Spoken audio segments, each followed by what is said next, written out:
দর্শক, প্রধানমন্ত্রীর সফরের আরও খবর জানাতে কিশোরগঞ্জের শোলাকিয়া ঈদগাহ মাঠ থেকে সরাসরি যুক্ত হচ্ছেন সহকর্মী শফিকুল ইসলাম নাইম।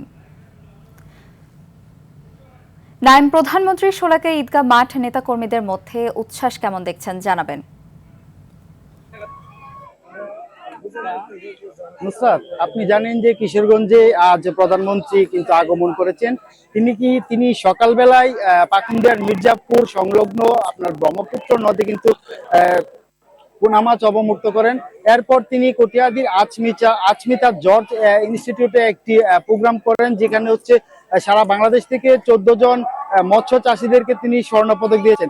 এখন কিন্তু তিনি আসবেন হচ্ছে কিশোরগঞ্জের যে ঐতিহাসিক শোলাকিয়া মাঠ রয়েছে, সেই শোলাকিয়া মাঠে।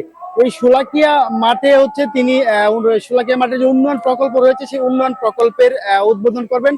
এছাড়াও এরপর হচ্ছে তিনি ছাত্র দলের যে নেতাকর্মীরা রয়েছে তাদের সঙ্গে তিনি বৃক্ষরোপণ করবেন। এ নিয়ে কিন্তু আসলে ছাত্র দলের সঙ্গে আমার কথা হয়েছে। ছাত্র দলের নেতাকর্মীরা বলছেন যে প্রধানমন্ত্রী তারেক রহমানকে তারা এই প্রথমবার তারা খুব সামনে থেকে দেখবে, যে কারণে তাদের মনে একটা ঈদানন্দ ভাব রয়েছে। এছাড়াও কিন্তু তারা যেটি বলছে যে এই প্রথমবার কোনো প্রধানমন্ত্রী সরাসরি মফস্বল এলাকায় কিন্তু ছাত্র দলের সাথে বৃক্ষরোপণ কর্মসূচি পালন করবে। তো নুসরাত, কিশোরগঞ্জের শোলাকিয়া ঈদগাহ মাঠ থেকে প্রধানমন্ত্রীর সফর নিয়ে এই ছিল আমার কাছে সর্বশেষ। ধন্যবাদ।